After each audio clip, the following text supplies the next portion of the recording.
The US state of California is facing an apparent exodus of high income earners. Analysts believe this could be a grave concern for the Golden State, as high income earners make up just under half of the state's total tax take.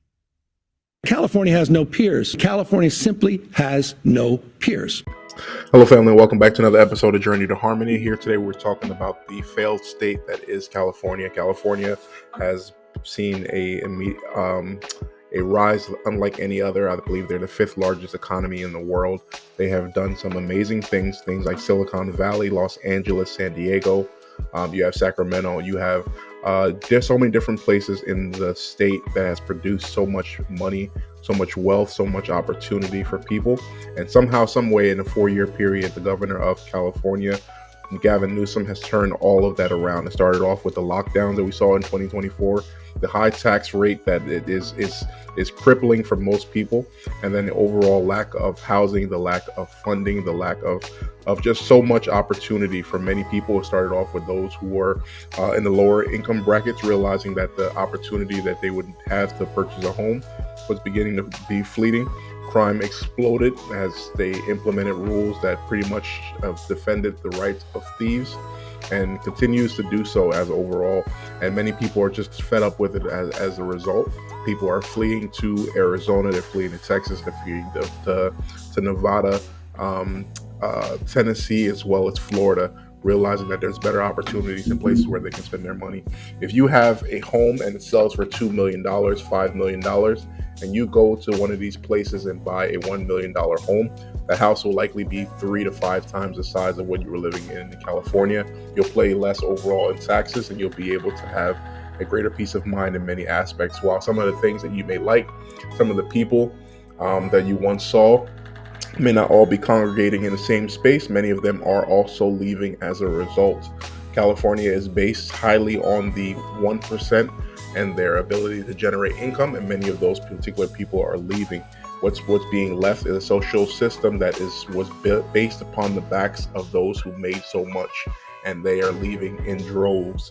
The administration of Gavin Newsom has decided that if you leave the state, you shall be taxed, and they're putting that tax on many of the 1%ers. But people are also believing that in time to come, as the budget systems and the failed policies are continuing to pile up, that they will continue to add that on to regular sized people as well. We'll go ahead and play a video here. We'll watch a little bit of this. This is your first time joining, please hit that like button. Please consider subscribing to the channel. We'll go ahead and go from there.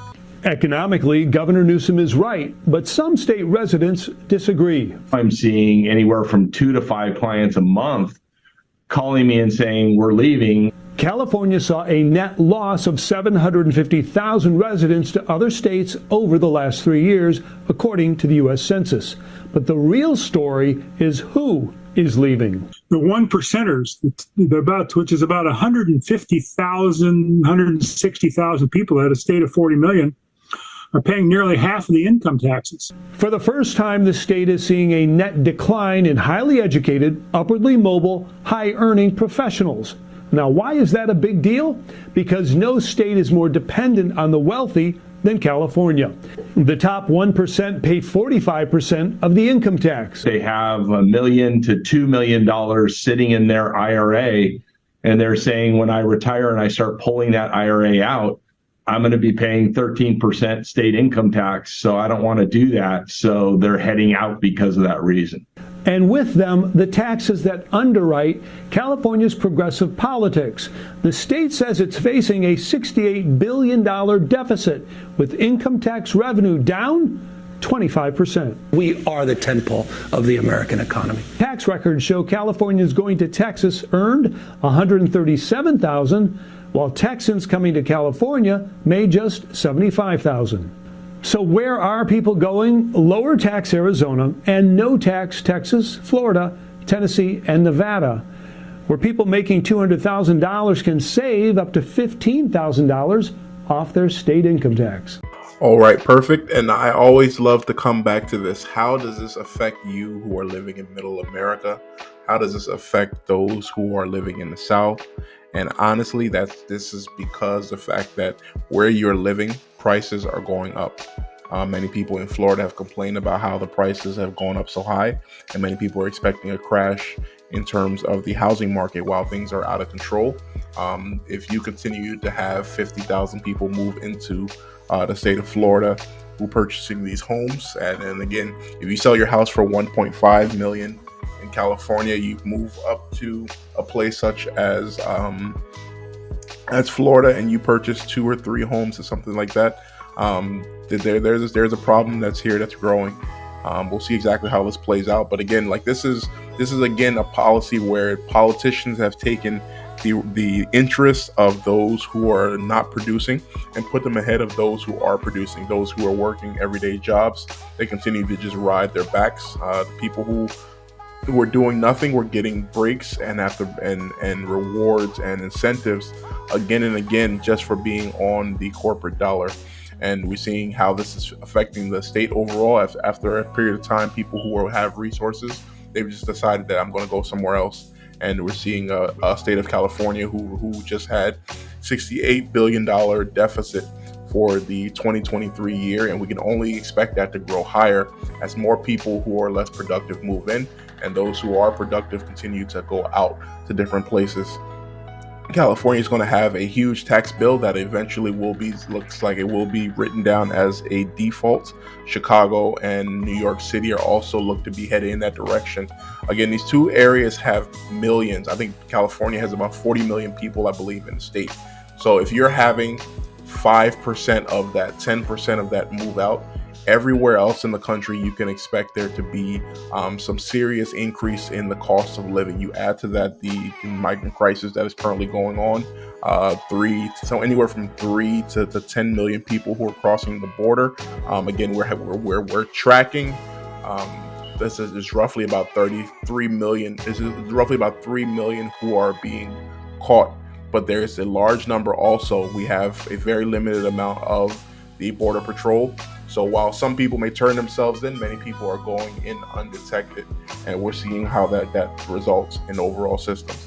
Gavin Newsom continues to blame other people as a result of this issue, but for you to turn over and to destroy a state such as California, you have to be very, very skilled at not knowing what to do, and he has shown himself to be so.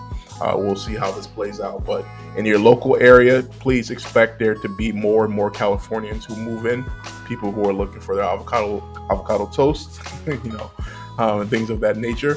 But again, as they bring in that additional money and those additional income, we can expect that jobs will rise. Right now is an important time for you to be upskilling, to be having overall specific needs that the able to provide needs that the economy is going to need. As people are moving in, they're going to need daycares, they're going to need nannies, they're going to need people to fix their cars, they're going to need people to work on buildings that they're in, they're going to need people to fix heating and ventilation units. There's an opportunity here. Do not just sit down and focus on the bad that is happening, but also look for ways on how you can capitalize on the good of the influx of cash into your region. We can only hope that the politicians who are in place in these new places do not follow the same route and continue to tax those who are arriving. I haven't heard much about the things that are going on in middle of America, such as Oklahoma, but I'll look to follow up and see what's going on in those areas as a result. What are your thoughts on this? What are your thoughts on California and Governor Gavin Newsom? Do you think he has spoken many times about his desire to run for president? And I am a staunch opposition to him being anywhere near politics. He has shown himself to be incapable of doing anything that is remotely good, for the nation. But he does have a charm to him that is going to be very intriguing to a lot of people, and hopefully they open their eyes at some point. But again, thank you so much for joining. Please like, share, and subscribe. Have any other comments, please put them below, and have a good day.